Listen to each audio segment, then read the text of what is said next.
Hey guys, BM here. Today, pag-usapan natin yung mga bagong events, yung bagong coupon code na pwede nyo gamitin kay Cinnamon Cross, and at the same time, yung mga bagong field bosses na pwede nyo patayin para makakuha kayo ng Shields ranking points. Anyway guys, kung bago pa lang kayo sa ating YouTube channel, mag-subscribe na kayo and i-hit nyo na rin yung notification bell para lagi kayong updated sa mga panibago nating uploads regarding kay CLM on Cross. Let's go!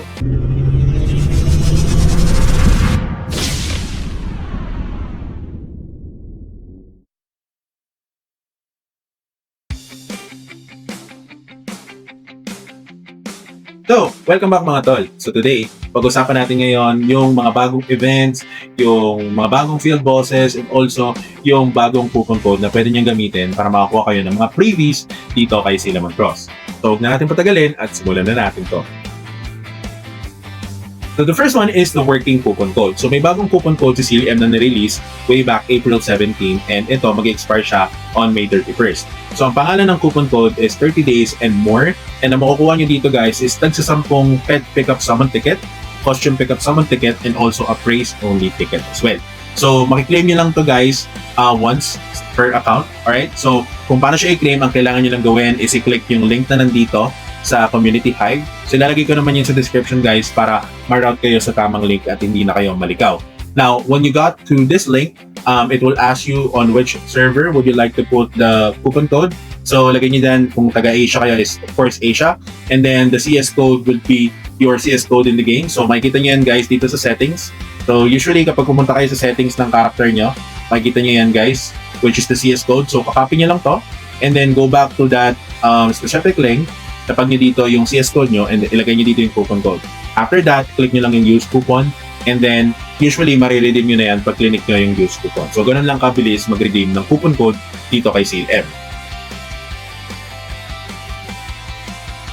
So let's talk about the new events dito kay CLM Cross. So first one is sa 7-day login. So dito guys, napansin ko na meron silang binago in terms of the reward. Kasi dati wala namang appraise option lock 7-day login pero right now meron na. And then, nag-add din sila ng appraise only ticket. So, dati 4 lang yun nakukuha natin dyan, pero ngayon 6 na siya. So, magandang bagay to, especially for those newbies na papasok pa lang kay CLM. Somehow, binibigyan ng CLM ng chance yung mga bagong players na somehow makahabol din in terms of the items and also the progression ng mga players na nauna. Since 1 month na si CLM, automatic yan lang. Mas may edge na talaga yung mga naunang players. But anyway, aside from this, nakita ko rin na mayroong daily mission dito wherein kapag natapos yung daily mission, may makukuha kayo dito na tickets as well. So itong Defeat the Cold-Blooded Snow Woman Queen, okay, makakuha kayo ng isang ticket dyan, which is natapos ito kahapon. Okay, then the Hunt Trip Monsters, so 500 monsters to para sa pick up summon ticket. At the same time, mission point kapag na-claim nyo yung dungeon rewards. Okay? So yung equipment dungeon rewards yun guys, madali lang tapusin yan. Okay? Aside from that, nagkaroon din dito ng bagong quest which is Dimensional Reconquest. So dito guys, makakuha kayo ng Shields ranking points no kapag na-defeat nyo yung Reap boss na to. I'm not really sure if this is kind of like a daily thing or a one-time quest, pero I think one-time lang to kasi sobrang OP naman kapag alam niyo yun, sobrang OP nito guys kapag daily may ganitong klase ng quest. So, sobrang ma-overpower tayo ng mga sobrang mumu sa game na to. But anyway, kapag naka-defeat kayo niyan, automatic naman guys that you will get rewarded with the Shields ranking points and also the Heart of a Small Pet. Okay? Aside from that, binago na rin nila yung exchange event, which is feather naman yung ililoot natin in order for us to get these items as well. So, isa sa mga additional na nilagay nila dito would be the Heart of a Large Pet kasi sobrang rare nito sa game. So, it only means na kailangan yung gumastos ng 3,000 feather just to get this one.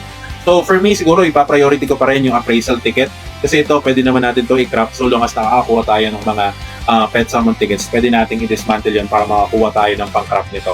So, for me, mas priority ko itong appraisal tickets and also itong mga to compared dito. So, once na maubos ko to, ito na yung in the next ko siguro. Alright? And then, aside from that, wala naman ng ibang events na pwede natin i-utilize.